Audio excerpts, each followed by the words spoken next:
And Dante, we're not out of the clear yet. It seems like some of that wind from that could be coming this way. Yeah, there is some tornado chance, Gina, especially late night into the western counties and even here in West Virginia Sunday morning. Okay. Now, here's the thing about it. The timing will be everything with our morning storm system. If it can get out of here fast, that would be in our favor. But if it hangs around and it kind of forms after sunrise, I am a little bit worried that the severe weather threat could be going up as we head into tomorrow. So that's what I'm really watching. I will say this, though. The problem is those winds high up in the sky. And we saw some of that on Saturday morning. Our very own Bob Aaron caught this video at his home. And yes, this was a thunderstorm. That's some small hail coming down out in the distance. And I'll tell you, you can't hear it, but it was really, really noisy between the hail hitting that metal roof and the thunder outside. Well, we could be waking up to that again for Sunday. But even late tonight, some gusty storms could form out in Kentucky. And if they get their act together, that could really be some strong winds, of 60 miles an hour or greater, even an isolated tornado late tonight.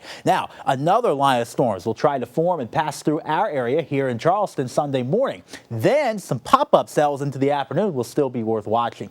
The winds have been tremendous. They've been gusting 40, even 45 miles an hour. And these rain showers here, the downsloping has kind of kept the valley dry, aside from a few sprinkles. That downsloping is going to give up later tonight. You can start to see that rain chance increasing. Some of the yellows and oranges, even a rumble of thunder in through Kentucky. The bigger problem has been that tornado chance. These are all the funnel cloud and tornado reports over the last 48 hours. Friday and Friday night up here through Arkansas, Missouri, even into Illinois and Indiana. And then earlier today, those long track tornadoes in Louisiana and Mississippi that moved into Alabama. Yes, there is some tornado potential. The reason? We got some real strong winds of 80 to 100 miles an hour. They're high up in the sky. And what's happening with this strong low pressure system is we can tap into some of this energy. It also has moisture flow with it, and it's going to be peaking especially early on Sunday morning. So right now, a marginal risk for severe weather with the highest out in Kentucky. But look what happens into Sunday. See how that slight risk area, the yellow, pushes to our east? Well, these products update around 8 in the morning.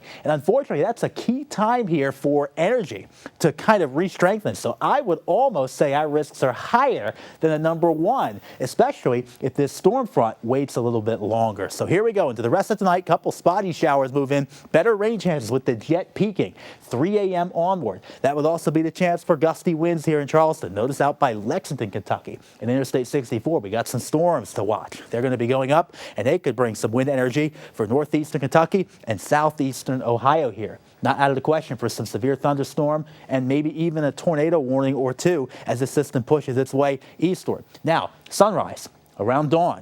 Notice that we get some activity in the mountains, but my attention will be on these storms down into Kentucky here, pushing out of Lexington. If they can get going and form between 9 and 10 in the morning, there's a lot more wind energy to tap into. And that could mean many opportunities for severe thunderstorms and perhaps an isolated tornado or two, increasing rain chances. So basically that slight risk area getting to an earlier start. That's why we got to be careful about the timing of this line.